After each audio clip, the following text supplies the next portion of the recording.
December মাস আপনাদের আর্থিক দিক থেকে যথেষ্ট ভালো যাবে। যারা চাকরি করেন, চাকরিতে ইনক্রিমেন্টের মাধ্যমে আর্থিক রোজগার বাড়তে পারে। আপনার ফাটকার ইনকামের চান্সেস কিন্তু এখানে প্রবলভাবে দেখতে পাওয়া যাচ্ছে।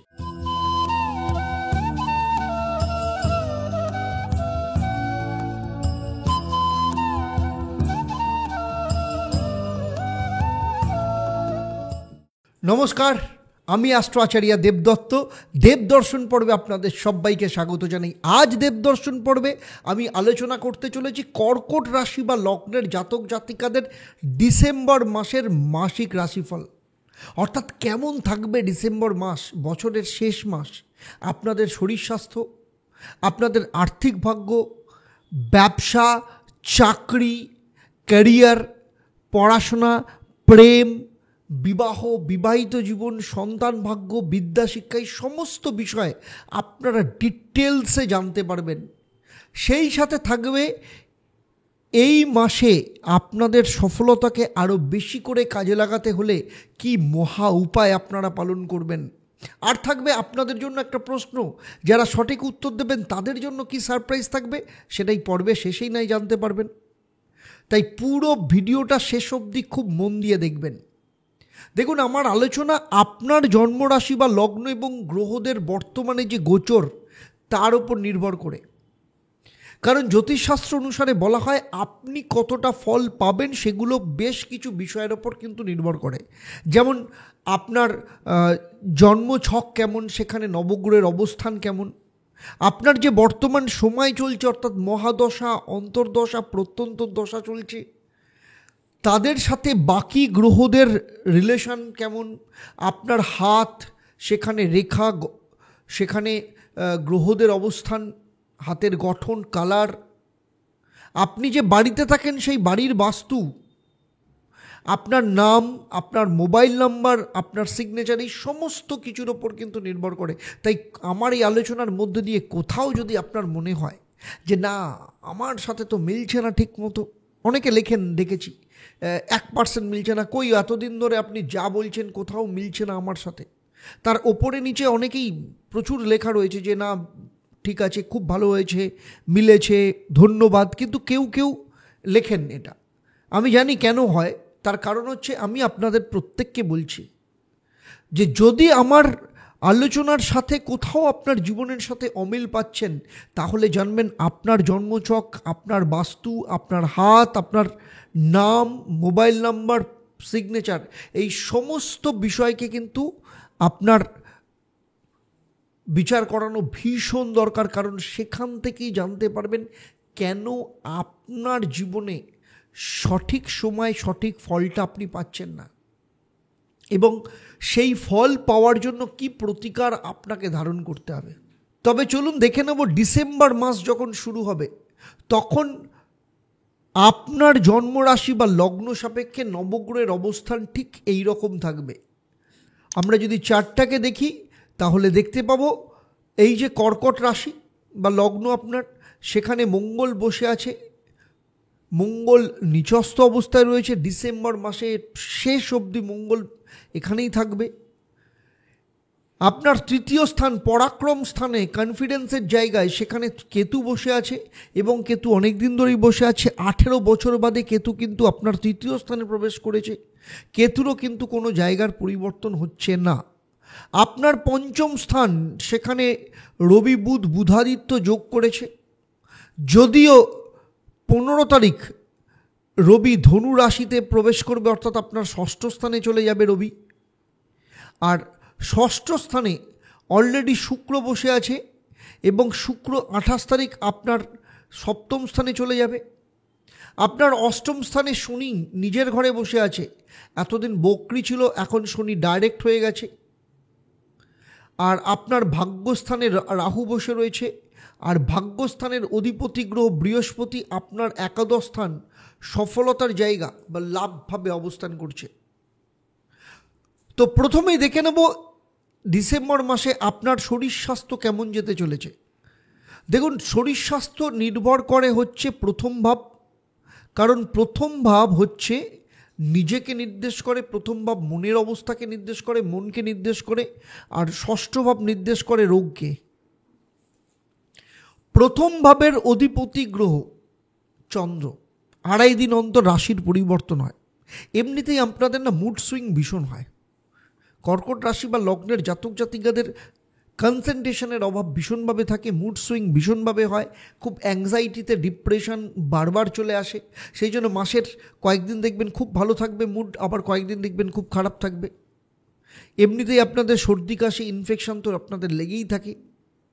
তো এই ধরনের সমস্যাগুলো থাকবে ডিসেম্বর মাসে, কিন্তু খুব বড় ধরনের সমস্যা দেখা যাবে না।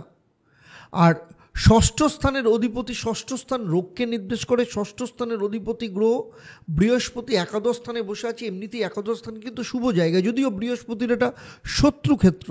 আর শুক্র বৃহস্পতির ঘরে বসে আছে, দৈত্যগুরু যোগ তৈরি করেছে ক্ষেত্র বিনিময়ের মাধ্যমে। তো ফলে যে সমস্যাগুলো দেখা যেতে পারে সেটা হচ্ছে ইউরিনাল ইনফেকশন, হরমোনাল ডিসব্যালেন্স, মহিলাদের মেনস্ট্রুয়াল ইনফেকশন বা যে কোনো প্রবলেম, মেনস্ট্রুয়াল ওরিয়েন্টেড সমস্যা দেখা যেতে পারে। সেই সাথে মাথার যন্ত্রণা, গলার ইনফেকশন, এই ধরনের সমস্যায় কিন্তু ভোগার সম্ভাবনা রয়েছে। তবে খুব বড় ধরনের সমস্যা আসার সম্ভাবনা কিন্তু কম। ওভারঅল দেখতে গেলে কিন্তু শরীর স্বাস্থ্য মোটামুটি ভালো যাবে, খালি নিজের ওপর একটু খেয়াল রাখতে হবে, যত্ন রাখতে হবে। এরবারে চলে আসবো আপনাদের আর্থিক ভাগ্য। আর্থিক ভাগ্যকে নির্দেশ করে, আর্থিক ভাগ্য নির্দেশ করে হচ্ছে দ্বিতীয় স্থান। আর দ্বিতীয় স্থানের অধিপতিকে, দ্বিতীয় স্থানের অধিপতি গ্রহ রবি বর্তমানে কোথায় বসে আছে? পঞ্চম স্থানে বসে আছে, বুধাদিত্য যোগ তৈরি করেছে। ডিসেম্বর মাস আপনাদের আর্থিক দিক থেকে যথেষ্ট ভালো যাবে, যথেষ্ট ভালো যাবে। একাধিক সোর্স ইনকামের রাস্তা কিন্তু খুলে যাবে। যেখানে যেখানে পয়সা করি আটকে আছে সব উদ্ধারের যোগ রয়েছে। শুধু তাই নয়, একাধিক সোর্স আসবে, এক্সট্রা ইনকামের রাস্তা তৈরি হবে। যারা চাকরি করেন চাকরিতে ইনক্রিমেন্টের মাধ্যমে আর্থিক রোজগার বাড়তে পারে। যারা ব্যবসা করেন ব্যবসায় মুনাফা বাড়ার সম্ভাবনা রয়েছে। তবে 15 তারিখ রবি আপনার ষষ্ঠ স্থানে প্রবেশ করবে। এই ষষ্ঠ স্থানে যখন রবি প্রবেশ করবে তখন চাকরিতে প্রমোশনের সম্ভাবনা আরও বৃদ্ধি করাবে, ইনক্রিমেন্টের সম্ভাবনা আরও বৃদ্ধি করাবে। সুতরাং সেই দিক থেকে দেখতে গেলে ডিসেম্বর মাস আপনাদের আর্থিক ভাগ্য যথেষ্ট ভালো যেতে চলেছে। যারা লোন নিতে চাইছেন তাদের লোন পাওয়ার রাস্তা তৈরি হবে। আর্থিক সংক্রান্ত ক্ষেত্রে যদি কোথাও কোনো লিটিগেশন, কোনো মামলা মোকদ্দমা থাকে বা আপনাকে কোনো স্ক্যামে জড়িয়ে দেওয়ার চেষ্টা করার থাকে, সেগুলো সমস্ত কিছু রিজলভ হয়ে যাবে ডিসেম্বর মাস। সুতরাং ডিসেম্বর মাস অর্থ সংক্রান্ত বিষয়ে আপনার ক্ষেত্রে যথেষ্ট ভালো যাবে। এবারে আসবো আপনার পারিবারিক ভাগ্য কেমন যাবে। পরিবার স্থান, পরিবার স্থান চতুর্থ স্থান। পরিবারের অধিপতি গ্রহ শুক্র ষষ্ঠ স্থানে বসে আছে। ষষ্ঠ স্থান মামলা মোকদ্দমাকে নির্দেশ করে। সম্পত্তি সংক্রান্ত মামলা মোকদ্দমায় জড়িয়ে পড়ার সম্ভাবনা রয়েছে বা সম্পত্তি সংক্রান্ত মামলা মোকদ্দমা বাড়ার সম্ভাবনা রয়েছে, কারণ সেখানে ষষ্ঠ স্থানে শুক্র বসে আছে। যদিও ষষ্ঠ স্থানে শুক্র বসে আছে, ষষ্ঠ স্থান পাওয়ারফুল। কেন পাওয়ারফুল? তার কারণ হচ্ছে ষষ্ঠ স্থানের অধিপতি গ্রহ বৃহস্পতি, সে নিজে শুক্রের ঘরে বসে আছে, আর শুক্র সে নিজে বৃহস্পতির ঘরে বসে আছে। ফলে ক্ষেত্র বিনিময়ের মাধ্যমে শুক্র বৃহস্পতির যোগ তৈরি হয়েছে এবং ষষ্ঠ স্থান আপনার জয়ের সম্ভাবনাকে নির্দেশ করছে। অর্থাৎ যে কোনো মামলার রায় আপনার ফেভারে আসার সম্ভাবনা রয়েছে। এর পাশাপাশি আপনার পরিবারের কোনো সদস্যের যদি চাকরির কোনো ইন্টারভিউ থাকে বা কোনো কম্পিটিটিভ এক্সাম থাকে, সেক্ষেত্রেও কিন্তু তার সাকসেসের সম্ভাবনা রয়েছে। সেই সাথে বলবো পরিবারের ক্ষেত্রে আপনার সম্প্রীতি থাকবে। বাড়িতে কোনো রিনোভেশনের কাজে আপনি হাত দিতে পারেন, বা বাড়ি সংক্রান্ত যদি কোথাও ঋণ বা লোন নিতে চান বা হাউস বিল্ডিং লোন নিতে চান, সেক্ষেত্রেও কিন্তু পাওয়ার চান্স ভীষণভাবে দেখতে পাওয়া যাচ্ছে। এরপরে আসবো সেই সব কর্কট রাশি বা লগ্নের জাতক জাতিকা আপনাদের যাদের সন্তান আছে। সন্তানের অধিপতি গ্রহ মঙ্গল লগ্ন স্থানে নিচস্থ অবস্থায় রয়েছে। ফলে ডিসেম্বর মাসে কোথাও না কোথাও সন্তানের সাথে আপনার মনোমালিন্য হতে পারে। সন্তানের শরীর স্বাস্থ্যের ব্যাপারে আপনাকে নজর দিতে হবে। আগুন, ইলেকট্রিক থেকে তাকে সাবধানে রাখতে হবে এবং রাস্তাঘাটেও চলার ক্ষেত্রেও তাকে যথেষ্ট সতর্ক থাকতে হবে। পড়ে গিয়ে চোট আঘাত লাগা কিংবা দুর্ঘটনার যোগ রয়েছে। আর পঞ্চম স্থানে রবি বুধ বুধাদিত্য যোগ করে রয়েছে, ফলে আপনার সন্তানের কেরিয়ার, আপনার সন্তানের বয়স যদি 18 বছরের নিচে হয় তাহলে তার এডুকেশনের ক্ষেত্রে যথেষ্ট ভালো সম্ভাবনা দেখতে পাওয়া যাচ্ছে। তার টিচারের দ্বারা তার হেল্প হতে পারে। আর যাদের সন্তানের বয়স 18 বছরের ওপরে, তাদের কেরিয়ারের দিক থেকে বুধাদিত্য যোগ তাদের কেরিয়ারের ক্ষেত্রে যথেষ্ট সাপোর্ট দেবে, এরকম যোগ দেখতে পাওয়া যাচ্ছে। এবং শুধু তাই নয়, কেরিয়ারের ক্ষেত্রে ইনক্রিমেন্ট, যারা চাকরি করে আপনার সন্তান, তাদের ইনক্রিমেন্টের যোগ রয়েছে। আর যেসব কাপলরা সন্তান নেওয়ার ব্যাপারে চেষ্টা করছেন বা দ্বিতীয় সন্তান নেওয়ার চেষ্টা করছেন, ডিসেম্বর মাস সন্তান প্রাপ্তির জন্য কিন্তু যথেষ্ট ভালো যোগ দেখতে পাওয়া যাচ্ছে। এবারে আসবো কর্কট রাশি বা লগ্নের জাতক জাতিকাদের লাভ লাইফের ব্যাপারে। লাভ লাইফের ক্ষেত্র কিন্তু যথেষ্ট ভালো। আপনার পার্টনার আপনার ক্ষেত্রে যথেষ্ট সাপোর্টিভ থাকবে, আন্ডারস্ট্যান্ডিং যথেষ্ট ভালো পরিমাণে থাকবে। ছোট ছোট বিষয় নিয়ে কিছুটা মনোমালিন্য হতে পারে, তবে সেগুলো সাময়িক। দুজনে মিলে একসাথে কোথাও ঘুরতে যেতে পারেন, এরকম প্ল্যান দেখতে পাওয়া যাচ্ছে। এছাড়া যারা বিয়ে করতে চাইছেন, লাভ ম্যারেজ করতে চাইছেন কিন্তু পরিবারের সাপোর্ট পাচ্ছেন না, পরিবারের সাপোর্ট পাবেন। ফলে রিলেশনের দিক থেকেও কিন্তু যথেষ্ট ভালো যোগ দেখতে পাওয়া যাচ্ছে। এবারে আসবো সেই সব কর্কট রাশি বা লগ্নের জাতক জাতিকা আপনারা যারা বিবাহিত। বিবাহের স্থান সপ্তম স্থান থেকে নির্দেশ করে। সপ্তমপতি শনি অষ্টম স্থানে রয়েছে। এতদিন পর্যন্ত আপনাদের দুজনের মধ্যে সম্পর্ক অত্যন্ত খারাপ জায়গায় গেছিল, সম্পর্ক তলানিতে ঠেকে গেছিল। অনেকের ক্ষেত্রে ডিভোর্স পর্যন্ত শ্যুট হয়ে গেছে, ডিভোর্স মামলা ফাইল হয়ে গেছে অনেকের ক্ষেত্রে, কারণ শনি এতদিন পর্যন্ত বকরি ছিল, এবার শনি ডাইরেক্ট হয়েছে। ফলে যারা ডিভোর্স নিতে চাইছেন, দীর্ঘদিন ধরে মামলা ঝুলে রয়েছে বা খরপোশের মামলা নিয়ে কোনো রকম নিষ্পত্তি হচ্ছে না, তাদের ক্ষেত্রে কিন্তু মামলা নিষ্পত্তি হবার, ডিভোর্স হবার যোগ যেমন দেখতে পাওয়া যাচ্ছে। এর সাথে সাথে আপনার স্বামী বা স্ত্রী, তার কেরিয়ারের দিক থেকে কোনো না কোনো বড় ধরনের বাধা আসতে পারে, তার শারীরিক দিক থেকে কিছু না কিছু সমস্যা আসতে পারে। তবে ওভারঅল বলবো, এই মাস ডিসেম্বর মাস আপনারা দুজনে যথেষ্ট সতর্ক হয়ে থাকবেন, বিশেষ করে নিজেদের রিলেশনের ব্যাপারে। এমন কোনো কাজ করে ফেলবেন না যাতে আপনাদের রিলেশনের ক্ষেত্র খারাপ যায়। তো সার্বিকভাবে দেখতে গেলে বিবাহিত জীবন কিন্তু খুব একটা ভালো যাবে না ডিসেম্বর মাস, যেটা দেখা যাচ্ছে। আর যদি আপনার ভাগ্যের ক্ষেত্রে বলি, তাহলে ভাগ্যস্থানে অনেক দিন ধরেই রাহু বসে আছে। রাহু বসে থেকে ভাগ্যস্থানকে এমনিতেই ড্যামেজ করেছে। ডিসেম্বর মাসে আমি বলবো যে ভাগ্যস্থানের ক্ষেত্রে কিছুটা আপনার সহায়তা আপনি পাবেন, বিশেষ করে মামলা মোকদ্দমার ক্ষেত্রে রিলেশনের দিক থেকে ভাগ্যের সহায়তা পাবেন। সেই সাথে বলবো, ডিসেম্বর মাসে বাড়িতে যদি কোনো পূজা অর্চনা করান, আপনার ক্ষেত্রে যথেষ্ট মঙ্গল হবে এবং করানো ভালো আপনার ক্ষেত্রে হবে, কারণ আপনার মানসিক চাপ একটু থাকবে ডিসেম্বর মাসে। বাবার শরীর স্বাস্থ্যের ব্যাপারে আপনাকে একটু সতর্ক থাকতে হবে, তবে বাবার সাপোর্ট আপনি পাবেন।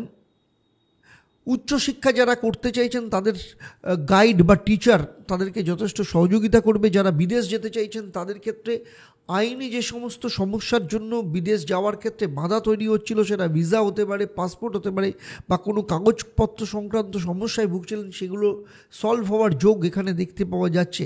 আর তাদের জন্য সব থেকে ভালো খবর, যারা নিয়মিত শেয়ারে ইনভেস্ট করেন কিংবা লটারি বা যে কোনো ধরনের ইনভেস্টমেন্ট যারা রয়েছেন, আপনার ফাটকার ইনকামের চান্সেস কিন্তু এখানে প্রবলভাবে দেখতে পাওয়া যাচ্ছে।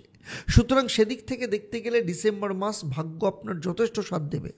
এবারে আসবো সেই সব কর্কট রাশি বা লগ্নের জাতক জাতিকা আপনারা যারা চাকরি করেন। কর্মক্ষেত্রে অধিপতি গ্রহ মঙ্গল, সে আপনার নিজেরই লগ্ন বা রাশিতে নিচস্থ অবস্থায় রয়েছে। ফলে নিজের মেজাজ, নিজের রাগ, নিজের জেদ, অ্যারোগেন্সি, স্টাবর্ননেস, এগুলোকে কিন্তু আপনাকে যথেষ্ট কন্ট্রোলে রাখতে হবে। হঠাৎ হঠাৎ রেগে যাওয়া, কাউকে মুখের ওপর কিছু কথা বলে দেওয়া, এই ব্যাপারগুলো থেকে আপনাকে সংযত থাকতে হবে। না হলে কর্মক্ষেত্রে এর একটা বড় এফেক্ট আসতে পারে, কারণ কর্মক্ষেত্রে আপনার বস বা সিনিয়র ম্যানেজমেন্টের সাথে আপনার ঝুট ঝামেলা ঝঞ্ঝাট তৈরি হতে পারে, মতানৈক্য তৈরি হতে পারে, যে কারণে হয় আপনাকে রেজিগনেশন দেওয়াতে বাধ্য করতে পারে অথবা আপনি নিজে রেজিগনেশন দিয়ে চলে আসতে পারেন। তো সেই ব্যাপারে নিজেদেরকে সতর্ক রাখতে হবে। তবে নতুন চাকরি পাওয়ার ক্ষেত্রে কিন্তু যথেষ্ট ভালো, একটু কনফিডেন্সের অভাব থাকবে, তাই বলবো নিয়মিত মেডিটেশন করাটা আপনার পক্ষে ভালো হবে। আর যে মহা উপায় আমি বলবো এই ভিডিওর শেষে, সেটাকে নিয়মিত পালন করতে হবে। যেটা দেখা যাচ্ছে যে কর্মক্ষেত্র মোটামুটি যাবে, আর ব্যবসায়ীদের ক্ষেত্রেও কিন্তু এই মাসে খুব বড় রিস্ক নেওয়া আপনার পক্ষে ভালো হবে। কারোর কথায় কোথাও ইনভেস্ট করবেন না কিংবা কাউকে টাকা ধার দেবেন না, তাহলে সেক্ষেত্রে কিন্তু আপনার সাথে তার সম্পর্ক খারাপ হতে পারে। বিশেষ করে ক্লায়েন্টের সাথে বা কাস্টমারের সাথে সুসম্পর্ক বজায় রেখে চলুন। যদি প্রজেক্ট এই মাসে না হাতে আসে তাহলে খুব বেশি জোর করার দরকার নেই, না হলে হিতে বিপরীত হতে পারে, সেই প্রজেক্ট হাতে আসার বদলে হাত থেকে চলে যেতে পারে পার্মানেন্টলি। তাই আপনাকে এই মাসে একটু সংযত হয়ে চলতে হবে। আপনার ব্যবহার, আপনার মুডকে কিন্তু এই মাসে কন্ট্রোল রাখতে হবে। সেই সাথে বলবো ডিসেম্বর মাসে আপনাদের জীবনে যে বাধা বিপত্তি রয়েছে সেগুলোকে যদি দূর করতে চান এবং সফলতাকে যদি আরও বেশি করে কাজে লাগাতে চান, তাহলে প্রতিদিন বাড়ি থেকে বেরোনোর আগে 1 চামচ দই মুখে দিয়ে বেরোবেন এবং সেই সাথে বৃহস্পতির বীজ মন্ত্র 108 বার অবশ্যই পাঠ করবেন। বৃহস্পতির বীজ মন্ত্র হলো ওম গ্রাং গ্রিং গ্রৌং স্বাহ গুরুবেই নমঃ। এতে দেখবেন বৃহস্পতির আশীর্বাদ ভীষণভাবে পাবেন। একাদশ স্থানে বৃহস্পতি বসে রয়েছে, প্লাস আপনার নিজের মুড, আপনার নিজের মেজাজ, অ্যাটিটিউড এগুলো কিন্তু কন্ট্রোল হবে। এবারে আসবো আমি এই পর্বের প্রশ্ন। আমি এই পর্বেই উল্লেখ করেছি যে রবি কত তারিখের পর ধনু রাশিতে প্রবেশ করবে। আপনারা যারা সঠিক উত্তর দেবেন, আপনাদের মধ্য থেকে লাকি ড্রয়ের মাধ্যমে আমি 3 জন সঠিক উত্তরদাতাকে বেছে নিয়ে আপনাদের কিংবা আপনাদের পরিবারের কোনো একজন সদস্যের জন্মছক ও তার সমস্যা নিয়ে পরামর্শ দেবো। আর আপনারা জানেন আমার এই পরিষেবা আপনাদের জন্য সম্পূর্ণ বিনামূল্যে থাকে। তবে অবশ্যই আপনাকে লাকি ড্রয়ের বিজেতা হতে হবে এবং এবার থেকে লাকি ড্রয়ের বিজেতা আপনারা জানতে পান প্রতি শনি এবং মঙ্গলবার সন্ধেবেলা 6:30 থেকে। কর্কট রাশি বা লগ্ন নিয়ে আমি যে আলোচনা করলাম এতক্ষণ ধরে, তা আপনার জন্মরাশি বা লগ্ন এবং গ্রহদের গোচরের ওপর নির্ভর করে। কারণ আপনার ব্যক্তিগত জন্মছক সম্পর্কে বা আপনার ব্যক্তিগত বিষয় সম্পর্কে যদি আমার ধারণা থাকতো, তাহলে আপনি জানেন, অলরেডি আপনারা জানেন যে আমি কীরকম নিখুঁত প্রেডিকশন করতে পারি। আপনার ব্যাপারে অত্যন্ত ভালোভাবে আরও পারফেক্ট বলা যেতে পারে, কারণ সেটা আপনারা দেখতে পান প্রতি শনি এবং মঙ্গলবার সন্ধ্যে 6:30 থেকে যে লাইভ ফোন ইন অনুষ্ঠান। যারা দেখেননি আমি বলবো অবশ্যই লাইভ ফোন ইন প্রোগ্রাম অনুষ্ঠান দেখুন, সেটা লাইভও দেখতে পারেন কিংবা লাইভটা যেটা হয়ে গেছে সেগুলোও কিন্তু আপলোড করা আছে চ্যানেলে, আপনারা দেখে নিতে পারেন। কর্কট রাশি বা লগ্ন নিয়ে আমার এই সার্বিক আলোচনা আপনাদের কেমন লাগলো তা অবশ্যই আমাকে কমেন্ট করে জানাবেন। আর যদি ভালো লাগে তাহলে অবশ্যই অন্যদের শেয়ার করবেন। যারা আমার এই ভিডিও আমার ইউটিউব চ্যানেলে দেখছেন অবশ্যই চ্যানেলটাকে লাইক এবং সাবস্ক্রাইব করবেন। আর যারা আমার এই ভিডিও আমার ফেসবুক পেজে দেখছেন অবশ্যই পেজটাকে লাইক এবং ফলো করতে ভুলবেন না। তাহলে আজকের মতো আমি বিদায় নিচ্ছি। আবার দেখা হবে আপনাদের সাথে পরবর্তী পর্ব সিংহ রাশি বা লগ্নের জাতক জাতিকাদের নিয়ে। আপনারা আপনাদের পরিবারের সাথে ভালো থাকুন, সুখে থাকুন, শান্তিতে থাকুন এবং নিয়মিত দেখতে থাকুন দেবদর্শন পর্ব এবং লাইভ ফোন ইন অনুষ্ঠান। নমস্কার।